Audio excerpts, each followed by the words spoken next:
Boa tarde, sou professora Gilda Ferreira. Hoje vou falar para você sobre uma doença muito instigante, que é o lúpus eritematoso sistêmico. É importante dizer que esse material foi produzido para uso exclusivo das atividades das disciplinas da graduação do Departamento Aparelho Locomotor da Faculdade de Medicina da Universidade Federal de Minas Gerais.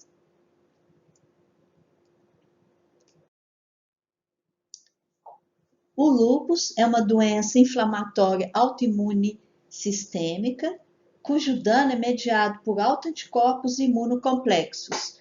O lúpus é considerado o maior modelo de autoimunidade já estudado, porque a sua patogênese envolve a grande maioria dos mecanismos autoimunes. Sua evolução é crônica e caracterizada por períodos de atividade e remissão. A gravidade da doença é extremamente variável, desde formas leves, que são principalmente os quadros cutâneos articulares, que podem até ser acompanhados na atenção primária, até quadros muito graves, com comprometimento renal, sistema nervoso central e cardíaco, e esses casos vão exigir acompanhamento em serviço de referência.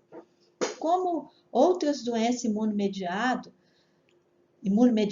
a sua prevalência tem aumentado nos últimos anos. Inclusive, tem sido discutido que o lúpus não deve ser mais considerado doença rara. A prevalência mais recente descrita tem variado de 60 a 70 casos por 100 mil habitantes. E tem um estudo, no Brasil nós temos poucos estudos epidemiológicos, mas tem um estudo de Natal feito por uma professora Maria José Vilar, que encontrou uma incidência no Brasil de 8,7 casos por 100 mil pessoas por ano. O lúpus é bem mais comum em mulheres, numa proporção de 9:1, e acomete principalmente mulheres jovens, de 20 a 40 anos. A etiologia do lúpus permanece desconhecida, mas provavelmente é multifatorial. A interação de fatores genéticos, hormonais e ambientais no desenvolvimento das anormalidades imunológicas é que definem a patogênese do lúpus. Estudo do genoma humano identificaram 30 a 40 loci em genes que predispõem ao lúpus. Cada gene afeta algum aspecto da imunorregulação, da degradação de proteínas, do complemento, apoptose e outras alterações imunológicas. Então, diferentes combinações dos defeitos dos genes podem causar respostas imunológicas e patológicas distintas, e isso vai resultar em expressões clínicas totalmente diferentes. Por isso que nós temos pacientes com lúpus leve, cutâneo articular, outras pacientes com lúpus muito grave, que abrem com uma nefrite grave, que rapidamente evolui para insuficiência renal. Outras pacientes abrem um quadro de lúpus com pericardite e tamponamento cardíaco e depois evolui com acometimento do sistema nervoso central. Por isso, de acordo com a variação da combinação desses genes, nós vamos ter quadros clínicos totalmente diferentes. Outros fator que pode influenciar no desenvolvimento do lúpus são os fatores ambientais. Agora, nós vamos falar um pouquinho desses fatores na patogênese do lúpus. Começando, como que o sol interfere na patogênese do lúpus? A luz ultravioleta estimula os queratinócitos a produzirem diversas citocinas, principalmente interleucina 1, interleucina 3, interleucina 6 e TNF-alfa. Essas citocinas vão estimular linfócitos B a produzirem mais anticorpos. Com isso, vai induzir a apoptose dos queratinócitos.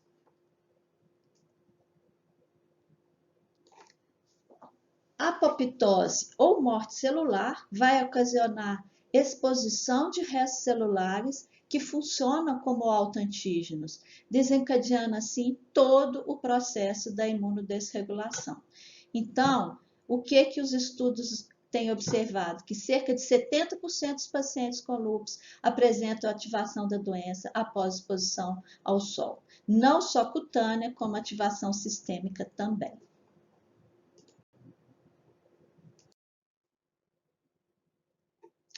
As infecções provavelmente têm um importante papel na patogênese do lúpus.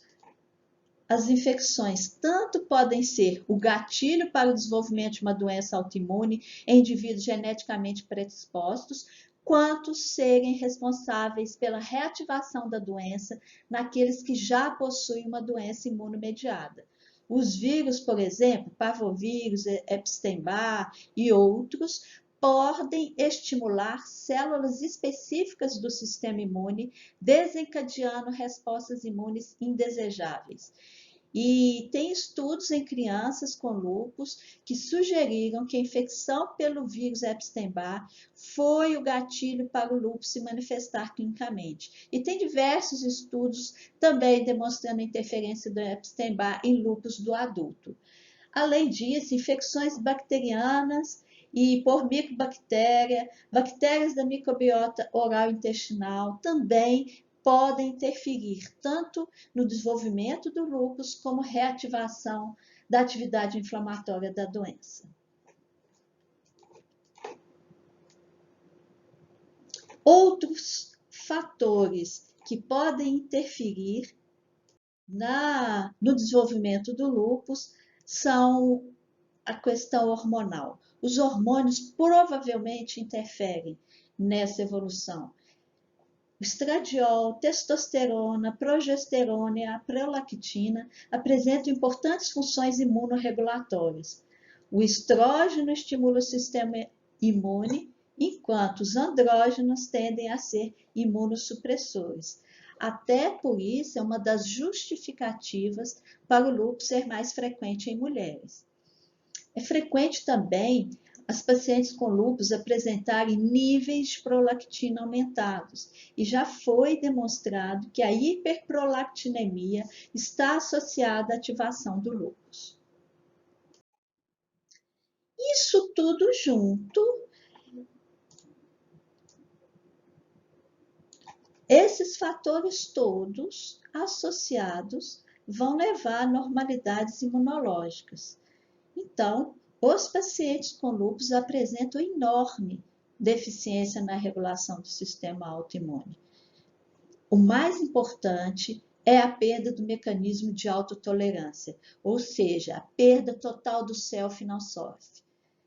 Componentes celulares do próprio organismo do paciente são reconhecidos como autoantígenos que vão estimular continuamente o sistema autoimune, o sistema imune.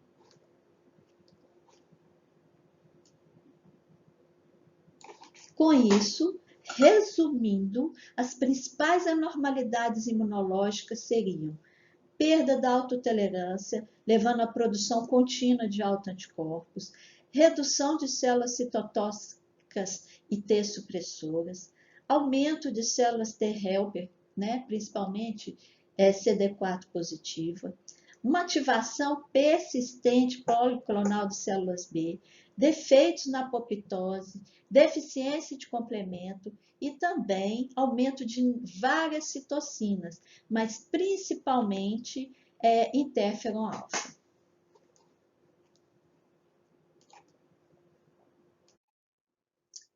Agora, vamos falar um pouco das manifestações clínicas e laboratoriais dos pacientes com lúpus. Como está demonstrado nesse slide, são muitas as manifestações clínicas e nós vamos falar um pouco de cada uma delas.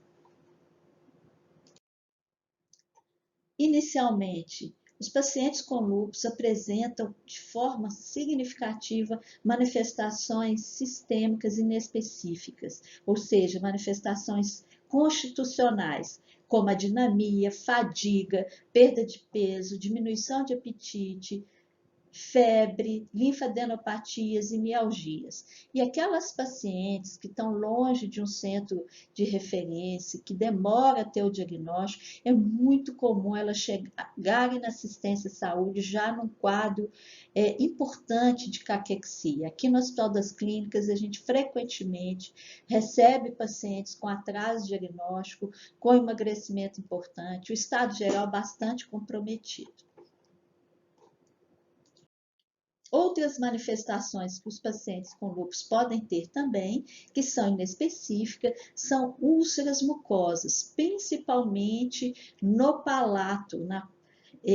Podemos ver aqui nessa figura essas úlceras importantes que causam um dolorimento e um desconforto importante para as pacientes com lúpus. O comprometimento cutâneo no lúpus é muito frequente e é uma das manifestações que mais chama atenção do clínico para o diagnóstico. Existe uma classificação didática que divide as manifestações cutâneas em 3 formas: lúpus cutâneo agudo, subagudo e crônico.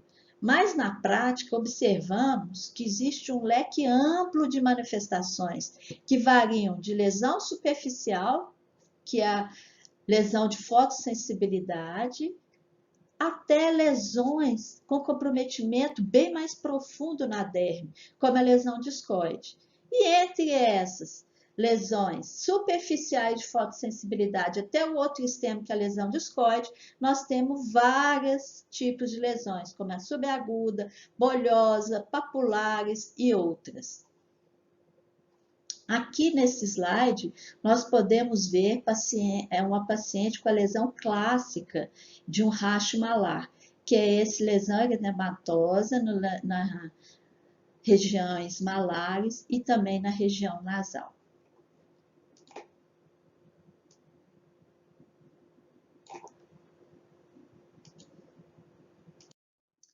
Outra, aqui, ilustrando, nós temos pacientes com lesão aqui discoide dentro do pavilhão auricular. É muito frequente o paciente com lúpus apresentar esse tipo de lesão. E aqui também nós já podemos ver, essa paciente já está com a lesão eritêmato-descamativa. Neste caso aqui, o paciente já está com uma lesão mais sequelar de dano. E o que é importante deixar de mensagem para vocês? É importante diagnóstico precoce para identificar essas lesões rapidamente, porque a lesão discoide deixa sequela quando não tratado rápido. E aí, mulheres jovens ficam com lesões horrorosas na face, no couro cabeludo, causando uma péssima qualidade de vida para essas pacientes.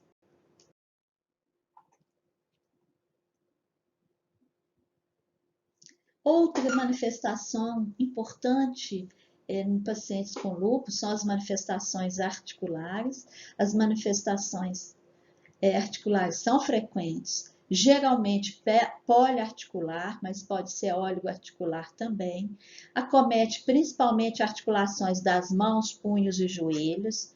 Na maior parte dos casos, é uma artrite de leve a moderada intensidade e que não deixa deformidades.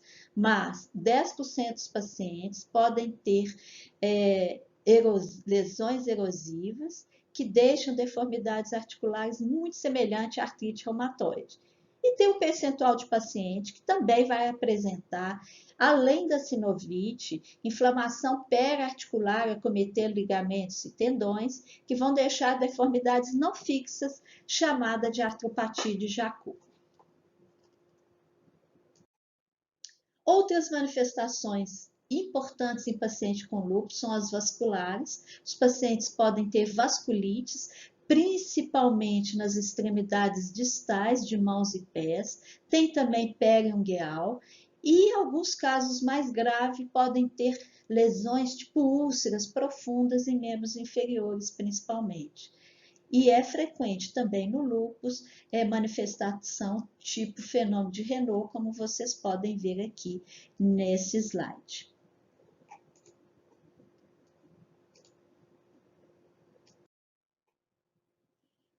Outra manifestação que é muito importante em pacientes com lúpus são as hematológicas. Os pacientes apresentam anemia, leucopenia, principalmente as custas de linfócitos, mas um percentual menor pode ter neutropenia também, e é muito frequente também plaquetopenia. Alguns pacientes apresentam de forma isolada e outros podem apresentar uma pancitopenia. Cerca de 70% dos pacientes apresentam anemia em algum momento da evolução da doença. As causas mais frequentes são anemia de doença crônica pela atividade inflamatória da doença, mas podem ter também anemia ferropriva pelo uso de medicamentos como corticoide e anti-inflamatório, e a mais importante, potencialmente grave, é a anemia hemolítica, que é a mais típica dos pacientes com lúpus. E é muito comum a gente ter formas mistas de anemia. Em alguns pacientes, a anemia hemolítica e ou a plaquetopenia podem ser a primeira manifestação da doença e permanecer como única manifestação por longo período. Depois surgem as outras manifestações.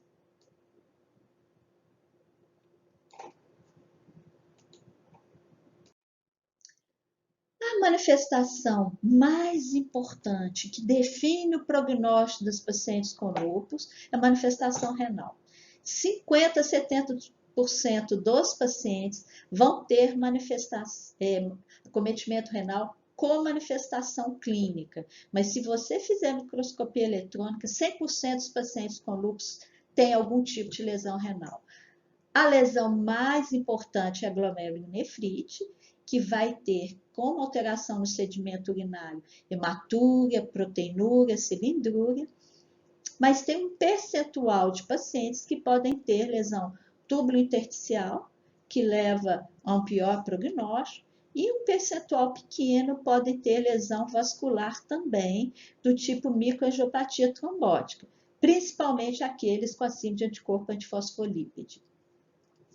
Os pacientes com glomerulonefrite tem um percentual deles que tem a forma classe 4, que é chamada proliferativa difusa, que se não tratada rapidamente, o paciente evolui com insuficiência renal terminal.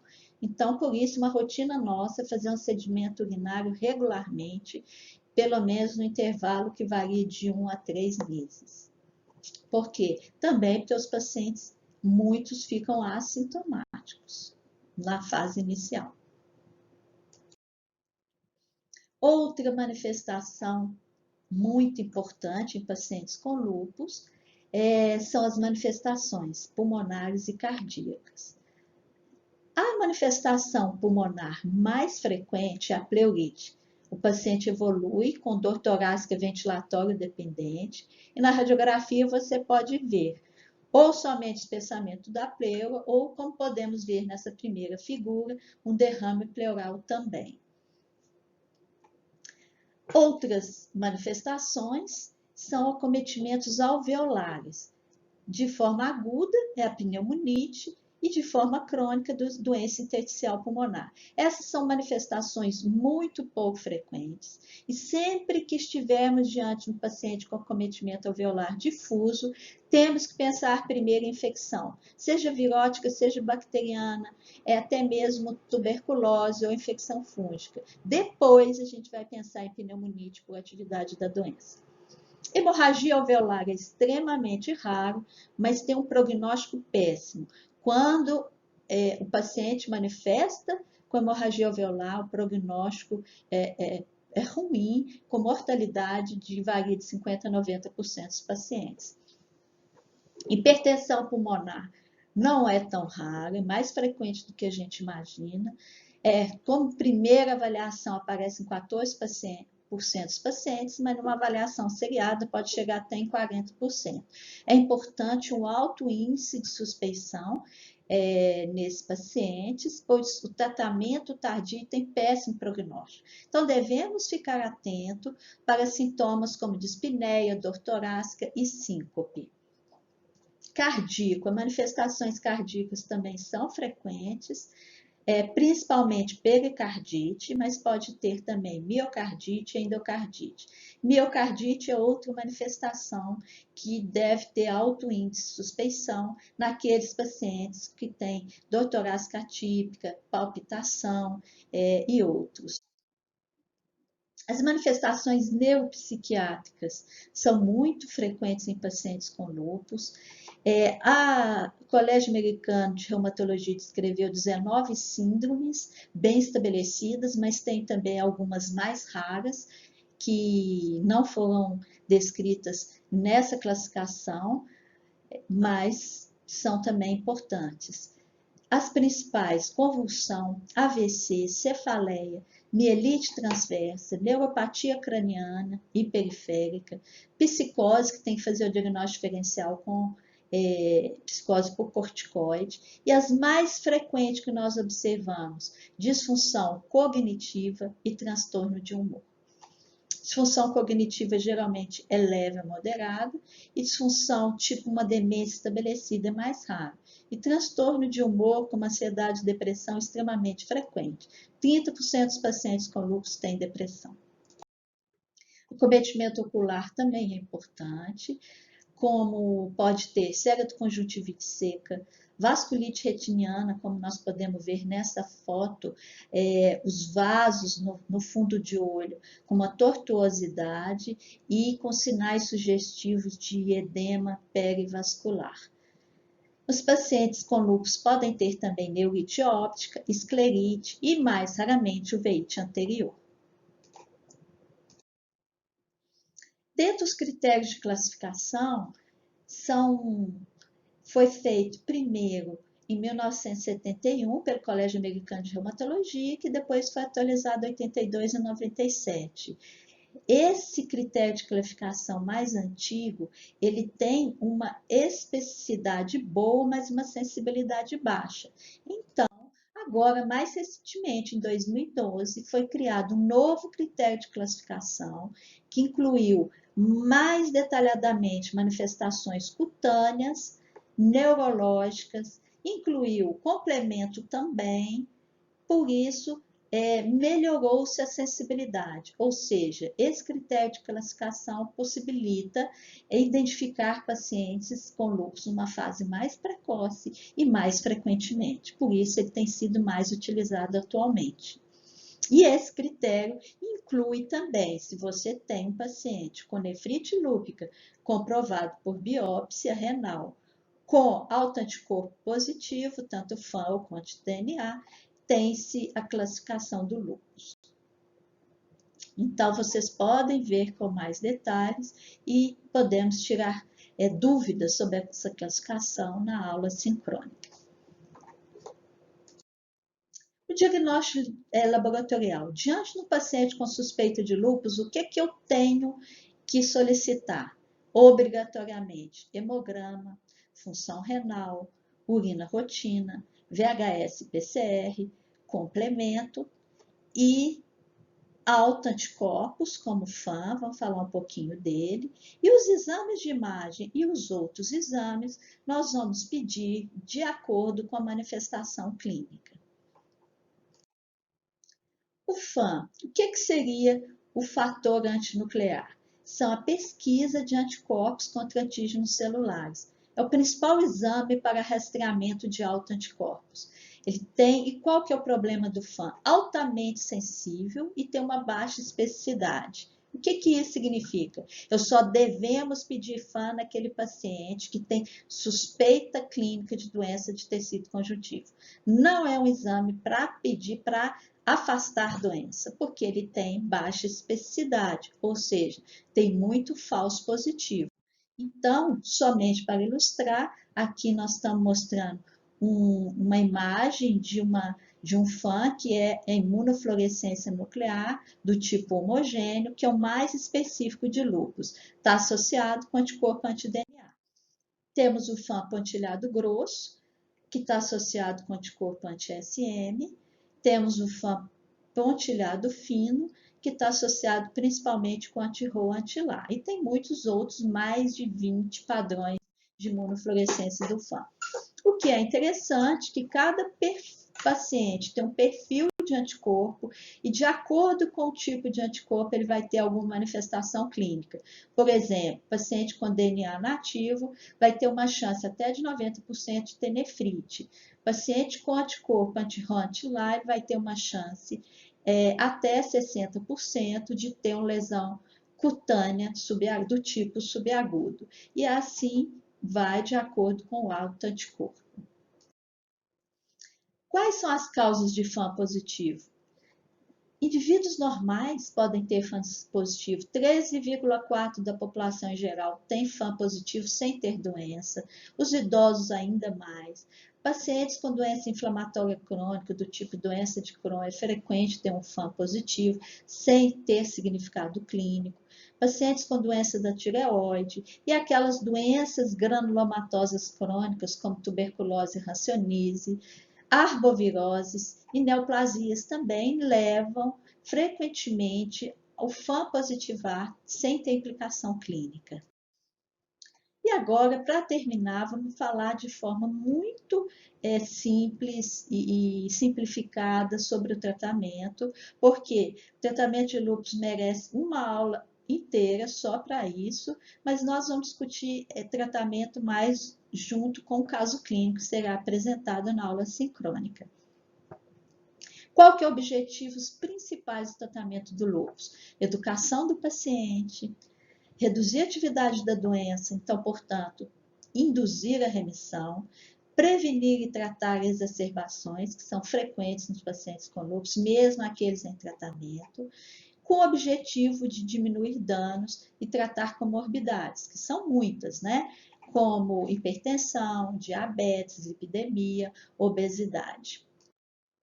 Quais seriam os medicamentos? Os mais utilizados, antimaláricos, tanto hidroxicloroquina quanto fosfato cloroquina, que tem inúmeras vantagens, é importantíssimo para o tratamento de lúpus, trata quadro cutâneo articular, previne reativação da doença, tem efeito antiagregante plaquetário e muitos outros efeitos muito importantes.